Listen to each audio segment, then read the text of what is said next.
So you've done all the hard work, you've won your first commercial solar project, and now it's time to put together a material list. So what method are you going to use?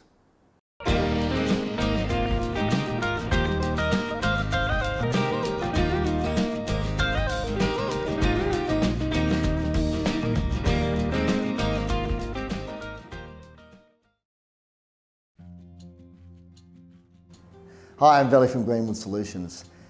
In this presentation, we're going to look at a spreadsheet approach to a material checklist for a commercial solar project. So after watching, you'll understand the function of a filter, how to insert a table into a spreadsheet, and what other data you can extract. Now, if you like what you see and you want us to make more of these videos, hit that subscription button and let's get into spreadsheet heaven. When organising a commercial solar system project, a considerable amount of materials are needed, as well as all the major components like solar panels, inverters and framing. There's a whole host of smaller but no less important items that are required. This list is known under many names, including a bill of materials, a material list or a material checklist. No matter the name, the main function is a checklist making sure all the materials required have been accounted for. This could be achieved with an A4 piece of paper with various columns drawn up showing the name of components, the price of components, quantity, total price, all the way to purpose-built software with all the bells and whistles. But somewhere in between is a spreadsheet approach that allows easy entry of the various components and their pricing, and with a bit of tweaking, a powerful tool that can help with the analysis of a project.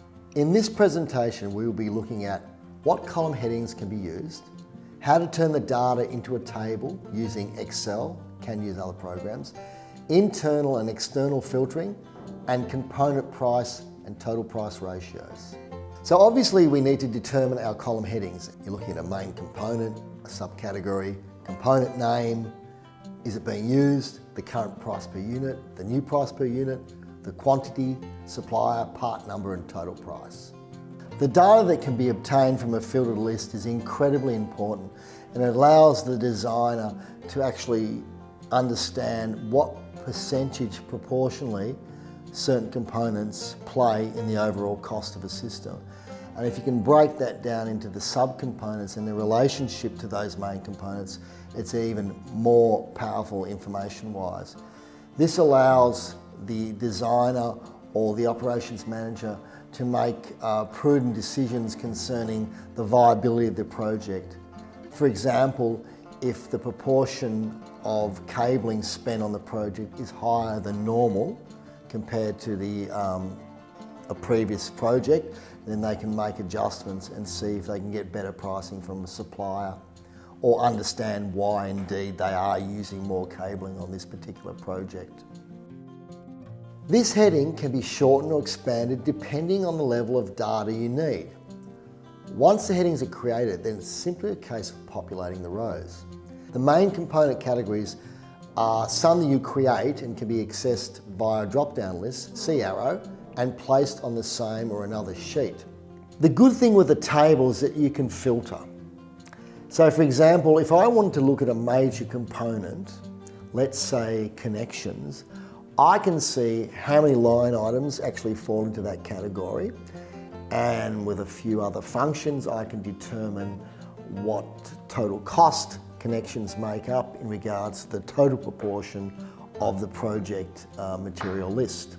This list should be detailed enough but not too much.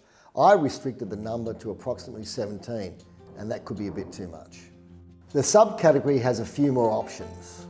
Then there's the component name. Is it being used? The current price, the new price, the quantity, the supplier, part number and total price. The more headings, the more powerful, but don't complicate it too much. So we've created some headings and started to populate the rows, but what now? One option is to turn this data into a table. With Excel, this process is as follows. You click on the Insert tab, click within the data, click on Insert Table, highlight the data to be converted, and in this case my table does have headers, and click OK. You now have a table. Now you have a table that allows for filtering. For example, let's say I go to main component. I click on the arrow. I unselect the Select All checkbox, click on DC, what do I get? And I can do this for every heading, so I find how many line items of each major component and how many subcomponents belong to this category, their price, and the list goes on. I can also ask the following. Is a part being used? No means its cost is not added to the total. The current price, new price with more than one supplier, the quantity, self-explanatory, the actual supply of the goods for this project, the part number for ordering purposes, and the total price. I can use a formula that says, if part not being used, N, do not add to total.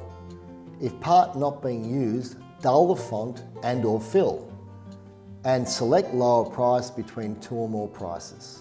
Sometimes filtering within the table becomes cumbersome, but there is another way, and that's to actually extract results from the original table and create your own external filter. The filter function allows you to filter a range of data based on the criteria that you specify. In our case, I can filter the main component name or the subcategory or whatever. By using this function external to the table, combined with a drop-down list, you can extract some interesting data. For instance, let's look at connections. So the first thing is to select an empty cell next to the table with plenty of room below. Type the equal sign, then filter, then select across the full range of the table, and this is the table that you've created. Then a comma, then select the column you want the result to be extracted from. In this case, component name, put in an equal sign and click on cell reference O2. The O2 cell reference is a drop-down list of all the major components. The total cost figure references the total sum of all the components used in the project. Cost of components selected uses the aggregate function that adds up all the individual costs and ignores the errors. As a percentage of total is self-explanatory.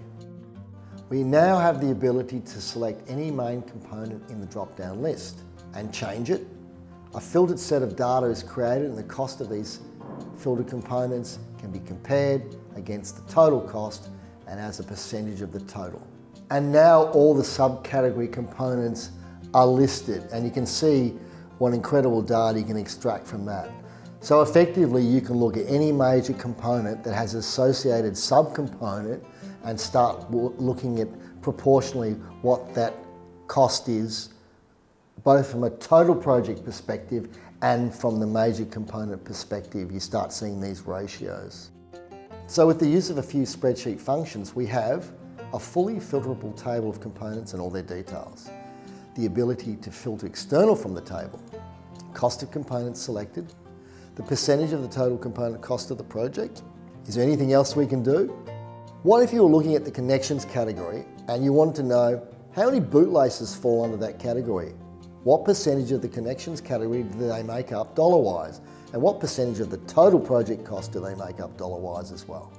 We have effectively done the same thing as a main component category, but instead of filtering the main table, we have filtered the external table we have created for the main components. So if we select a different subcomponent, say heat shrink, we can extract more data. So how does this all help? Well, we now know that total cost of the project is $382,000, not nearly $383,000. The connections component accounts for $3,465 and is 0.9% of the total cost. The heat shrink component accounts for $523, which is 15.1% of the connections, but 0.14% of the total. Conclusion, a bill of materials is effectively a checklist. With the use of spreadsheets, you can really get a lot of detail down. By filtering the data, some interesting information can be extracted, and there's no limit to the analysis that can be made using a spreadsheet approach. Thanks so much for watching our presentation on commercial solar material lists. I'm Veli from Greenwood Solutions. If you have any questions, any inquiries, any answers, feel free to drop us a line. And if you like what you see, hit that subscription button, tell your friends. See you next time for more spreadsheet heaven.